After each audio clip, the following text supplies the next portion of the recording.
Welcome to GhanaWeb TV. This is Sports Check with me, Emmanuel Enin, and today we are going to talk about boxing, and I have legendary trainer with me as my special guest, Don Charles. He is the trainer for reigning IBF World Heavyweight Champion Daniel Dubois. So it's an honor to get a legendary figure on the show today. Welcome, Don.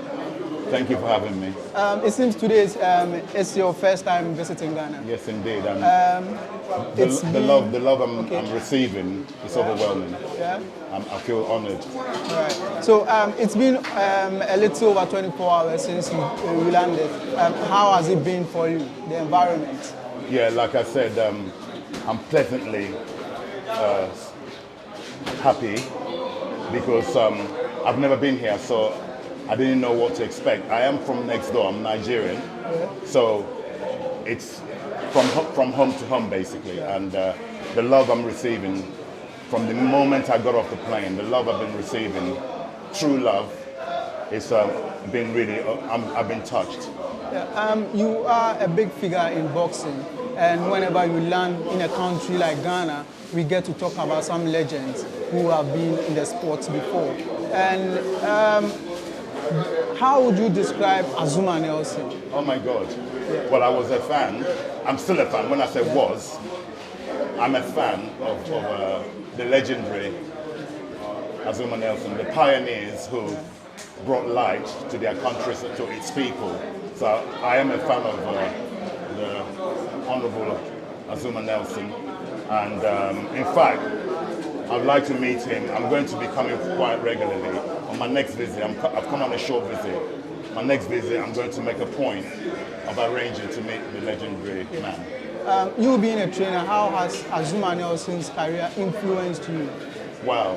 Like I said, people like Azumah Nelson, they're the pioneers. I used to tune on whenever he was fighting. I will also make sure I tune on to watch. Like I said, they paved the way. They paved the way for people like myself to come through, right, so, and many others. If you were to talk about your favorite Azumah Nelson moment, what would it be? About my favorite? Your favorite moment, Azumah Nelson moment? When all of them, every single one of his fights was my favorite because whenever he fought, he represented. He fought for himself and he fought for his people. So that's literally every fight he has to me is memorable. And since Azumah, it seems the recent boxers in Ghana are yet to break into the international world. What do you think has been the barrier for them, looking at the career Azumah Nelson had in the recent boxers? Yeah, there's a lot of factors. It's a very difficult industry, so it's remarkable how people like Azumah Nelson was able to penetrate. It was actually more difficult during his times to penetrate. You have to be extraordinary, which he was, an extraordinary person and an extraordinary fighter. To do what he did in the period that he did, that shows you the mark of the man. It was harder. It's not easy. It's never been easy. Even now, it's still very hard to penetrate. So that people like him did it when it was almost impossible to do, so you have to salute him. Yeah. So what do you think the new generation of boxers should do to be like Azumah Nelson? Right. To do what he did, train, you have to be extraordinary. Like I use the word extraordinary. Yeah. You have to become extraordinary in order to penetrate the industry in any era. And I'm here for a lot of reasons. We have to replicate what Africans have done in music industry, in the film industry. We have become self-sufficient. We have to copy and paste what the musicians have done. Now, African music is now worldwide. The Westerners have recognized African music. People like Burna Boy and many, many others. They've transcended where the West have now. So Africa has become self-sufficient in the music business and the film business. There's enough population here to facilitate. We don't need to look elsewhere. We need to do the same in boxing, in sports in general. Whether it's football, boxing, in any entertainment business, we have to create our own industry because we have the population to service and facilitate and be independent. That's basically it's not, that's what we have to do. So looking at that vision, what do you intend to do for it to manifest? Right. No one man is an island. Right. We need help. I've been speaking with Coach Loco for many, many years, and we've been plotting, planning. But I believe the time is right now. It's not just myself. There's a collective of people that I've spoken to. People like Lennox Lewis is involved in our program to be able to build this infrastructure and it will happen. It's real. Yeah. So everything takes time. This problem didn't just happen overnight. It's a problem that's been around for many, many, many years. So it's going to take a number of years. But the way things are in this modern world, with young people like you being a presenter, it makes me so proud that we're getting into so many sectors. So this is how we're going to rise together in every department to become self-sufficient. We are talking about Azuma Nelson and Ghanaian boxers. So let me rope in John Lai. He will be fighting his first ever international bout next year. How do you see John Lai? I have to look more into him. I've just spoken to him personally. It's God's wish that he's in the position he's in. I've heard his story, remarkable story. So I've asked him to recognize the opportunity that he finds himself in. You have to first and foremost recognize it. You're fighting another human being that breathes oxygen and bleeds red blood. That means you can beat him. He can beat you, but you can also beat him. Have that belief, go to the States, grow another pair of arms and seize the opportunity. I've spoken to him privately and personally, and that is the order I have.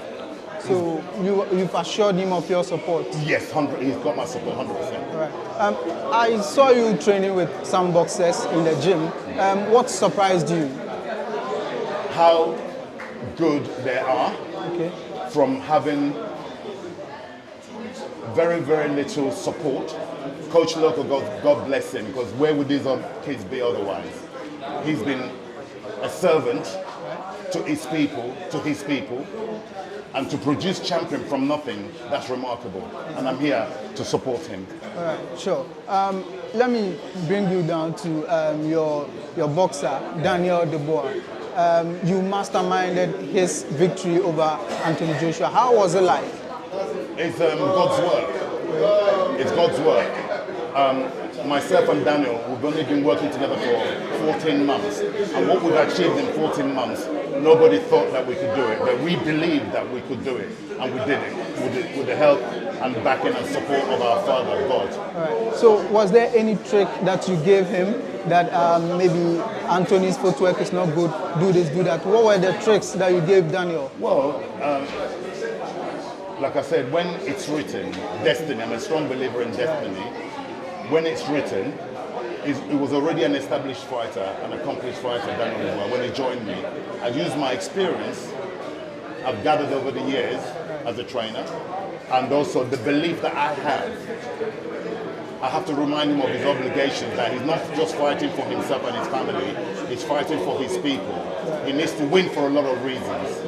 And when you're able to dial into the same frequency as any human being, once you can dial into their frequency, it's impossible. What seems impossible becomes very possible. So what is the future for Daniel right now after becoming the world champion? Well, the natural thing is to become an undisputed, unified, God willing, and then undisputed. That's the plan. All right. Let me come down to Ghanaian culture. Have you tasted any food yet? Any Ghanaian food yet? Yes, jollof rice. There's a competition between the Nigerian jollof and the jury is still out. I've tasted just a small portion today for the first time. So I'm still yet to decide. So you can't tell the difference between Nigerian jollof and very similar. But like I said to you, we should meet again and I'll give you my verdict. You don't want to be in the argument? No. Okay. No. I wanted to put you on the spot though. Yeah, you did. Like I said, honestly, I ate it 3 hours ago. Yes, 3 hours. And the jury is still out. All right, sure. Thank you and enjoy your time in Ghana. We hope to see you another time so we can have an extensive This is not a one-off conversation. visit. This is in fact, I plan to be residing in Ghana. I want to live here, and that's the plan. There's a lot that's in plan. It's going to take time to establish. Are we talking about Don Charles having a gym in Ghana? an academy. A boxing academy? Yeah, in conjunction with my brothers here. Okay. Coach Loco, Carl, and Sammy. All right. So you heard from the man himself, and their vision is to have a boxing academy and groom young talents, give them the platform to shine on the international stage. The support and the infrastructure that's been lacking, the support and the infrastructure that may be lacking, we're here to bridge, to give them that foundation. Can you imagine? They're already achieving without very little. Imagine when they've got real support, what they can do, what's possible. Right. So it's been an exciting episode, and I'm glad to host Don Charles here and have a nice conversation with her. See you in the next episode. My name is Emmanuel Enin. Thanks for having me, Don. God bless you. God bless you too.